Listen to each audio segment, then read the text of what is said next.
clarity on the eligibility stuff.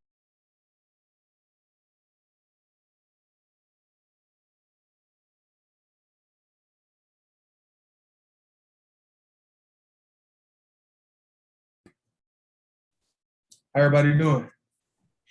Calvin, how are you today? Good. Hey, I want to ask you, first of all, you have to forgive me for not remembering. Did you play special teams in Monday's spring game? I played punt. I played punt. So it sounds like Coach Bielema is interested in maybe getting some starters or potential starters on special teams. Why do you think that's important? What do you think starters? I mean, maybe you don't always see that traditionally. What can they bring to that phase of the game? I think that's crucial going in, big games. There's in every game, honestly. You should have, your best. I think you should have your best players on the field. At all times. That's on special teams, defense, offense. Special teams what counts the most. And I believe that's what he wants to do, and that's what you do in the NFL. So might as well do it in college as well. What kind of mindset does it take to be on some of the special teams unit? I think it's a disciplined mindset and starting to just care about everything. A lot of guys will know a lot of places that don't take special teams as serious as they should, and you can lose games with special teams. Lose games. It means a lot. So you have to have a good mindset just going into it and taking the craft serious. And I want to ask, what's the spring been like for you? Obviously, with some injuries at the room, I'm assuming getting quite a bit of reps. How's it gone? Where have you grown? What's this been like? I think I've grown a lot. Gotten better a lot this spring. Been able to meet a lot of guys. I love the room. Even though a lot of guys are hurt, I've been able to still socialize with them, get to know them guys. There's a lot of great players in the room, great personalities. Great people outside of the field as well. So just being able to get to know them and has helped my experience even more. And so I know it's not officially official yet, but it sounds like this one-time transfer is going to go through. What did that mean to you when you heard it? I see a little smile coming across your face. Like, what did that mean to you when you heard it? How did you kind of react to that news? It was like a breath of fresh air. I was just happy to hear the good news because me and my parents been waiting on the word. But guys are telling me I have nothing to worry about. But it's good to hear it's kind of coming sealed in the bud. But I'm just excited being able to actually transfer and get to play right away. It's honestly a blessing. If I could get one more, do you think this was something that should have happened a long time ago? Like, what do you think of this rule now coming into place for guys who are in a situation like you? I mean, I know it would have saved a lot of guys' careers if it was coming to play earlier. But a lot of things take turns. Due to COVID, we encounter a lot of things that nobody expected. So, I think it's all about time. A lot of guys get in certain situations where they don't know what's what. So, honestly, it's just a blessing for me to be able to get put into a situation where I can transfer and play right away. Especially for a lot of guys out there that entered the portal this year, which was crazy. Thanks, Calvin. Appreciate it. No problem. Calvin, how much of this defense do you feel like has been installed right now? Just ballpark it. Like, are they doing it kind of slow and steady right now so that you guys are understanding it, or are they kind of trying to hit you with it, all in one big swoop? I would say slow and steady. It's a lot of new people in the room, it's a whole new coaching staff, but I would say a lot, but a little. They're taking it slow. Making sure everybody understands the concepts before we move forward. Just starting fresh with a new system, new players, and getting adjusted to everything. How much of an adjustment has it been personally for you? Is it something that you feel like is similar to what you were doing at North Carolina State, or is it just completely a new kind of world that you're in right now? Nah, it's something very similar. Actually, my freshman year, I had a defensive coordinator, David Huxtable, and we kind of ran a similar scheme. Similar scheme that we're running. So, I've been able to kind of pick up on certain things. Everything is different, but there's like certain concepts that you can pick up on. There's certain words that mean the same thing, but there's just different techniques to go about it. So, it's been not hard to pick up on, but something that's actually kind of easy. My last question is just how has it been working with Coach Boo? I mean, is there a personality that's able to be drawn for you? And how has it been going for you? Just, it's a new person and somebody that you weren't familiar with before you, I guess, even decided to come here. But how has that gone? Man, Coach Boo has been nothing but family to me, especially not just me, just like everybody in the room. Everybody loves him. He's a great coach. He takes his work very serious, and, he demands greatness out of us, and that's all he expects of us, and that's what we want to do on the field. So when you have a coach that backs you and that treats you that way, makes you play hard on the field, and being able to have him, coach us the way he does, and the way he does it it's not like a lot of coaches that I've been around. So it's been good to experience. Hey, CJ.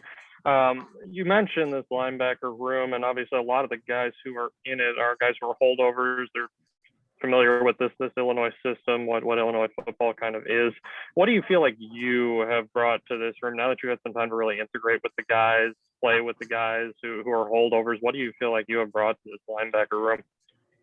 I just believe that, I brought, I just bring a more of a, family vibe, leadership.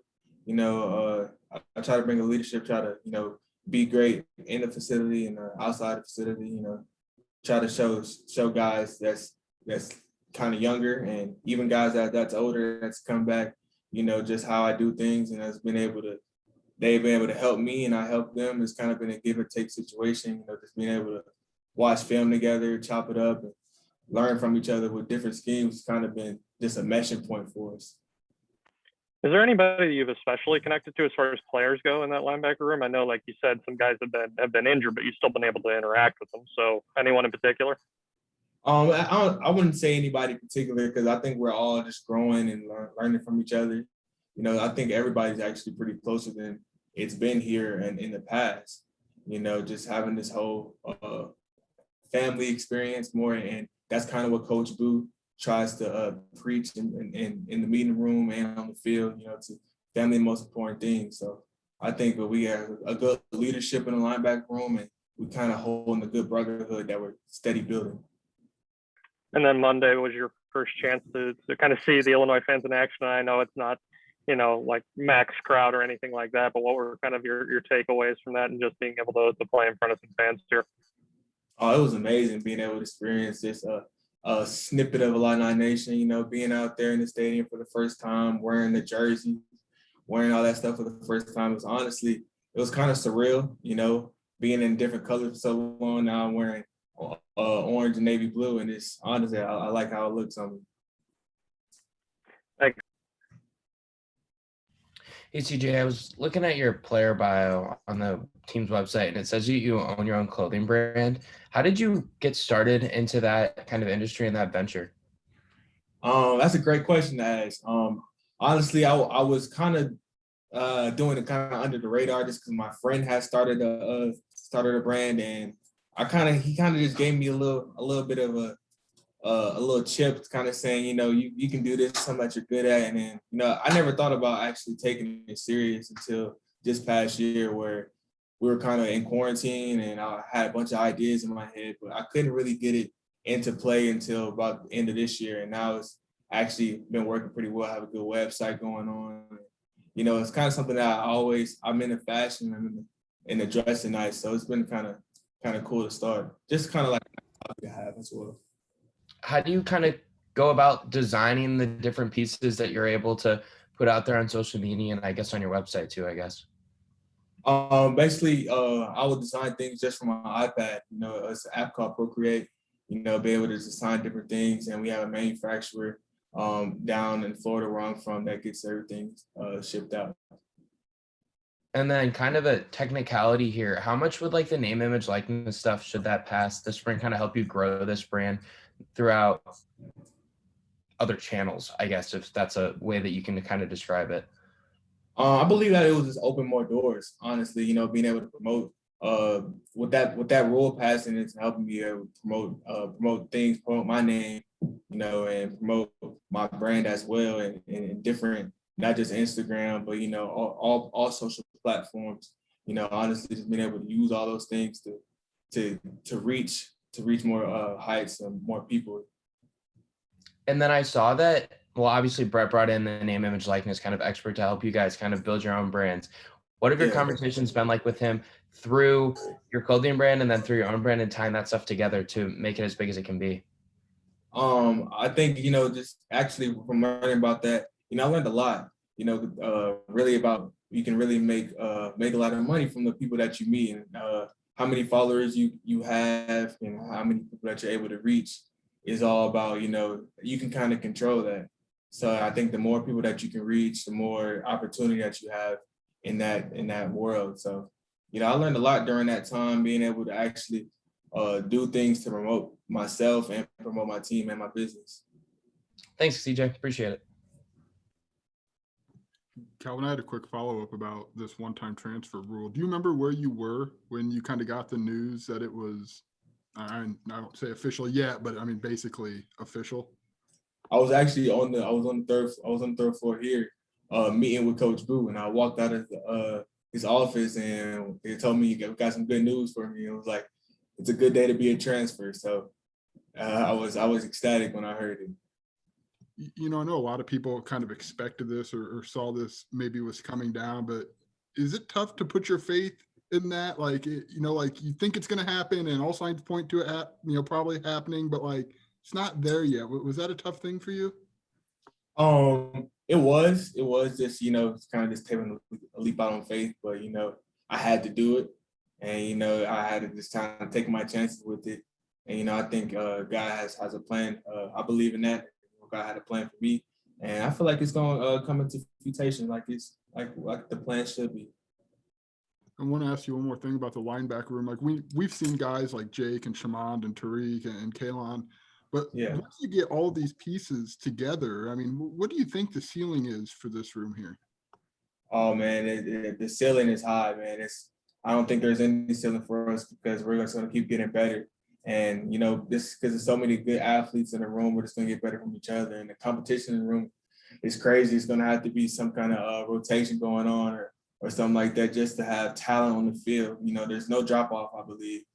All those guys are really good and can bring their individual talents to the field. Do you guys talk to Jake? Like he kind of experimented a little bit with the draft process this year. Do you guys talk to him about what that was like and what that could be like down the road for some of you guys? I wasn't able to get into detail about how his specific experience was, because I know he was battling certain things in his personal life. But from what I've been able to hear and speak with him, I heard it was going pretty well. But he wants to get another chance to win that Big Ten championship, and what better is to have him come back and do what he does best. Last thing, maybe you've been asked this: do you prefer Calvin or do you prefer CJ, or does it matter?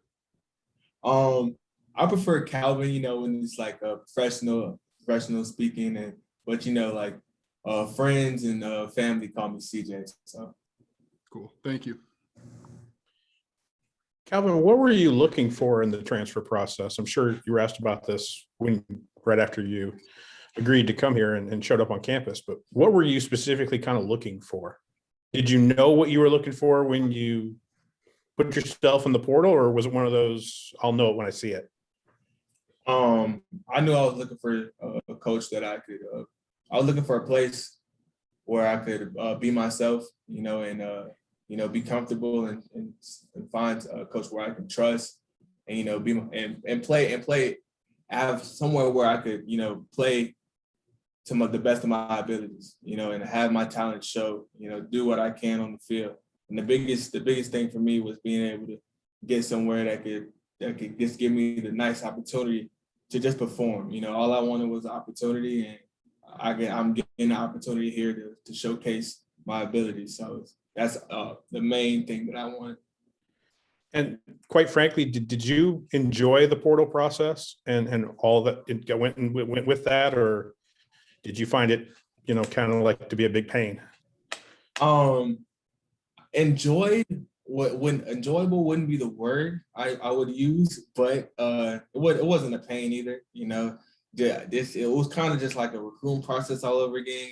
Kind of just having to see through the blindness. But all in all, it was a good experience for me, you know, because it got me here. So I can't complain too much.